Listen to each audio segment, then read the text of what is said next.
Bismillahirrahmanirrahim. Assalamualaikum warahmatullahi wabarakatuh. Kita lanjutkan untuk mata kuliah manajemen risiko. Kali ini kita akan membahas tentang hazard risiko dan kontrol. Hazard risk and control. Nah, di pertemuan kita sebelumnya kita sudah mengenal tahapan dari manajemen risiko. Nah, sekarang kita coba untuk ulas kembali item per item terkait dengan apa itu hazard, apa itu risk, dan apa itu kontrol. Nah, mengapa sih hazard identifikasi, risk analisis, dan kontrol identifikasi ini penting di dalam sebuah manajemen risiko? Kepentingan atau urgensinya ini dikarenakan bahwa ketiga hal tersebut, mulai dari hazard identification, kemudian risk analysis, dan juga kontrol identifikasi adalah ketiganya itu merupakan elemen-elemen utama di dalam manajemen risiko. Kita mengingat kembali konsep hazard yang sudah pernah kita pelajari, bahwa semua sifat-sifat intrinsik dari suatu zat atau proses yang dapat menyebabkan kerusakan atau membahayakan itu merupakan sebuah hazard. Misalkan dari bahan kimia disebut sebagai hazard dikarenakan ada toksisitasnya, kemudian ada korosivitasnya. Sifat-sifat itu yang melekat di bahan kimia, sehingga bahan kimia merupakan salah satu kelompok hazard. Kemudian kelompok fisik, misalkan dia memiliki daya ledak, kemudian dia memiliki potensi untuk terbakar. Kemudian dia kalau kita bicara dari sumbernya, mesin-mesin merupakan segala sesuatu yang bisa berpotensi untuk menyebabkan risiko. Misalkan contohnya adalah mesin produksi yang memiliki intensitas kebisingan yang melewati dari 85 desibel. Kemudian getaran yang memiliki mesin-mesin yang memiliki tingkat getaran yang melebihi dari nilai ambang batas yang sudah ditetapkan.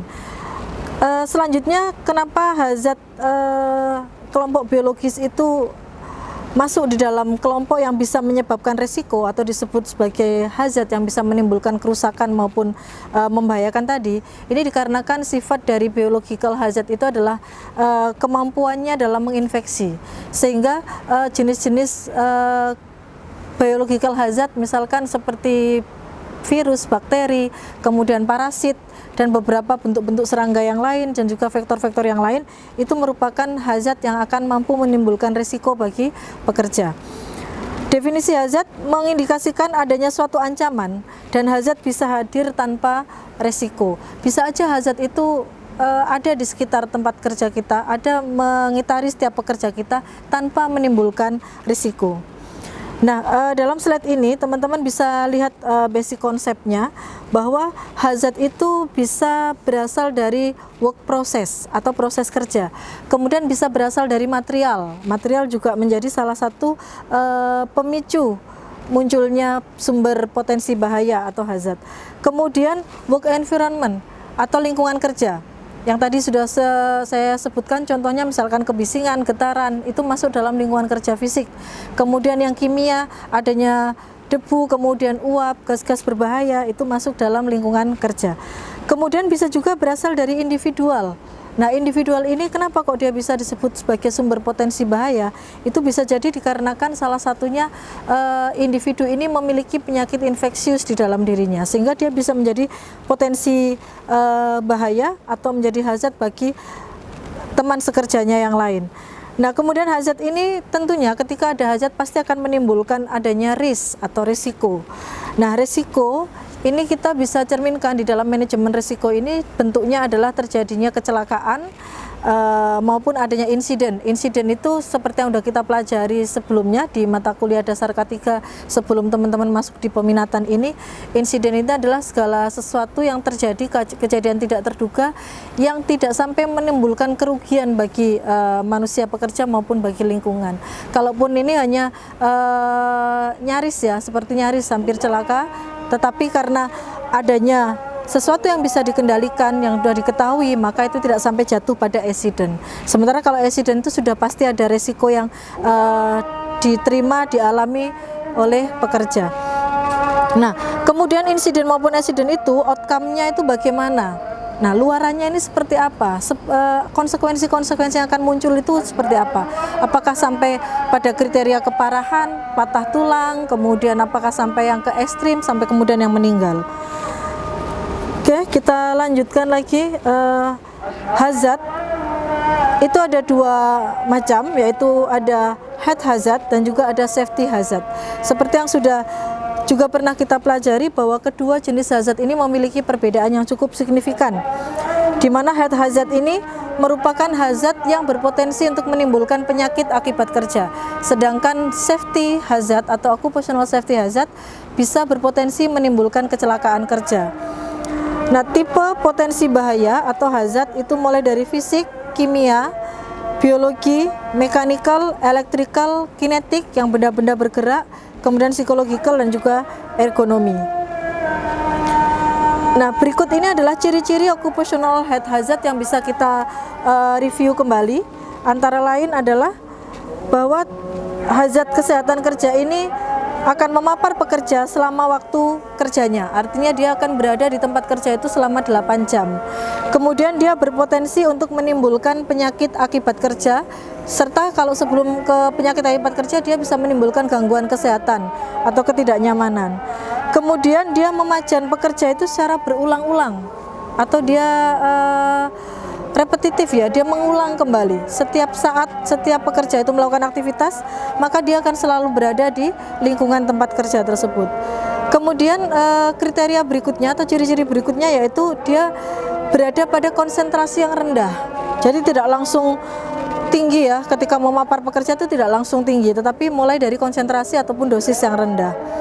Dampaknya lama atau kronis. Kemudian dia juga mempertimbangkan aspek besaran konsentrasi maupun dosis atau nilai ambang batas. Nah, itu adalah ciri-ciri occupational head hazard. Kelompok yang masuk dalam occupational head hazard adalah sebagai berikut, bisa dilihat dalam slide ini.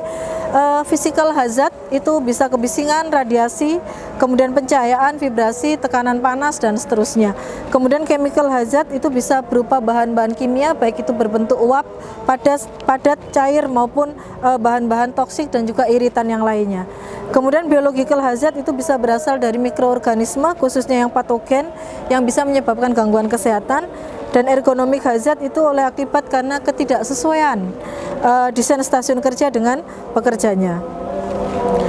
Nah, kita lanjutkan ke occupational safety hazard. Ciri-cirinya yang tadi saya bilang dia memiliki kriteria atau ciri-ciri yang berbeda dengan occupational head hazard adalah occupational safety hazard ini berpotensi untuk menimbulkan celaka atau kecelakaan kerja. Kemudian dia bisa memapar pekerja itu hanya ketika dia kontak. Jadi tidak selalu memapar seperti hazard kesehatan tadi. Dia hanya akan memapar pekerja ketika dia kontak dengan pekerja. Kemudian dampak yang timbul itu bisa langsung terlihat. Dia akan langsung memunculkan yang disebut dengan kecelakaan yang sifatnya adalah dramatikal. Kemudian dia mempertimbangkan dia tidak mempertimbangkan aspek besaran konsentrasi dan dosis. Dia tidak memiliki nilai ambang batas. Nah, yang masuk dalam kelompok occupational safety hazard itu bisa dari mechanical hazard, dari mesin-mesin ya, yang bisa menyebabkan seorang pekerja itu tertusuk, tersayat, kemudian tergores. Chemical hazard bisa menyebabkan peledakan atau juga yang sifatnya korosif, serta yang kelistrikan. Kelistrikan ini yang mampu menyebabkan kebakaran ya, peledakan dan seterusnya. Oke, selanjutnya kita ke risiko. Resiko ada dua hal juga, dikarenakan hazard itu ada dua hal, maka resiko juga ada dua. Tadi hazard ada occupational head hazard dan occupational safety hazard, maka resiko juga ada occupational risk dan juga occupational head risk dan occupational safety risk. Nah, kita lihat dulu occupational head risk itu ciri-cirinya adalah, kita bisa lihat di sini ciri-ciri dari atau resiko yang dipengaruhi ya, resiko kesehatan kerja ini dipengaruhi oleh magnitude of hazard. Magnitude of hazard ini adalah konsentrasi dan dosis. Kemudian efek ratingnya.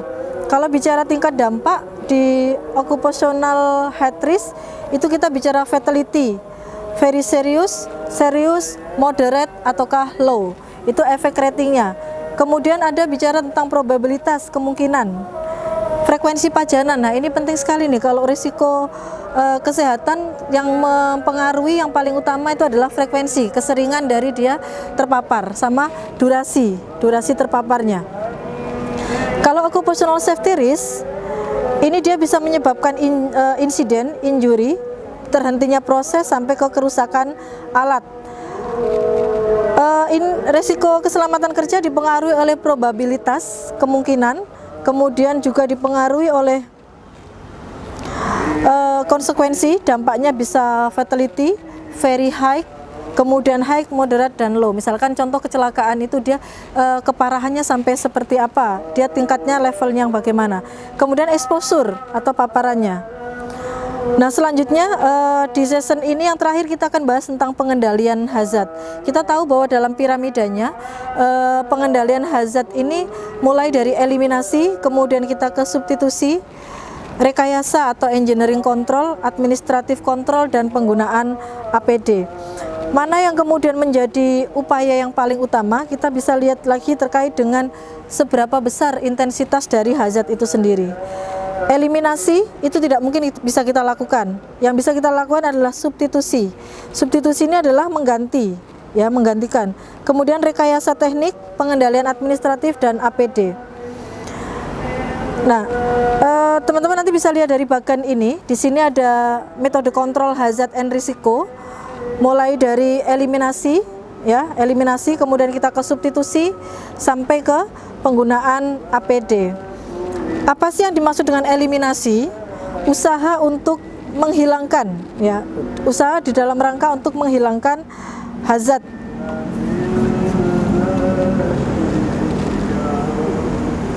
Oke.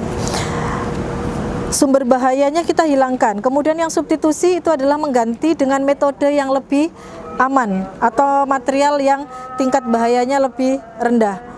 Nah, sementara yang engineering atau rekayasa teknik itu merupakan modifikasi teknologi atau peralatan yang tepat guna menghindari dalam rangka untuk menghindari terjadinya kecelakaan.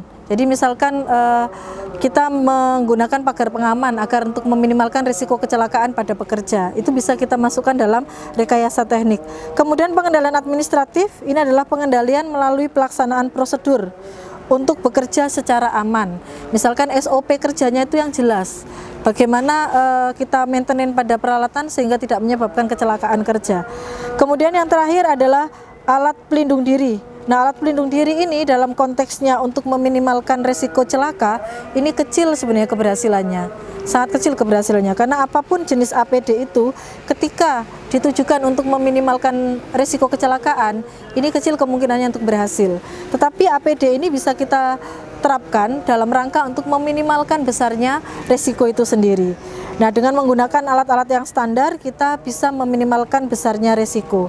Nah, teman-teman, untuk yang terakhir nanti bisa dilihat dalam slide ini ada sebuah contoh case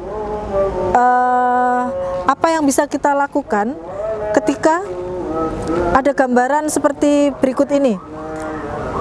Upaya pengendalian apa nih? Nah, kita nanti teman-teman saya minta untuk bisa menunjukkan potensi bahaya apa saja yang ada di dalam gambar tersebut.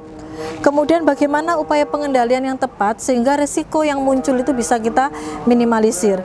Nanti dari slide ini kita akan analisis, kita akan kaji kembali ke dalam bentuk telaah reference yang kemudian nanti teman-teman akan melakukan kajian, ya, kajian dari contoh kasus ini, dan itu akan menjadi penugasan individu bagi teman-teman sekalian. Baik, mungkin sementara ini untuk review materi terkait dengan hazard risk and control. Mudah-mudahan kita bisa perdalam kembali nanti di tatap muka berikutnya. Kita akan masuk pada tahapan manajemen risiko secara lebih terperinci lagi. Terima kasih. Assalamualaikum warahmatullahi wabarakatuh.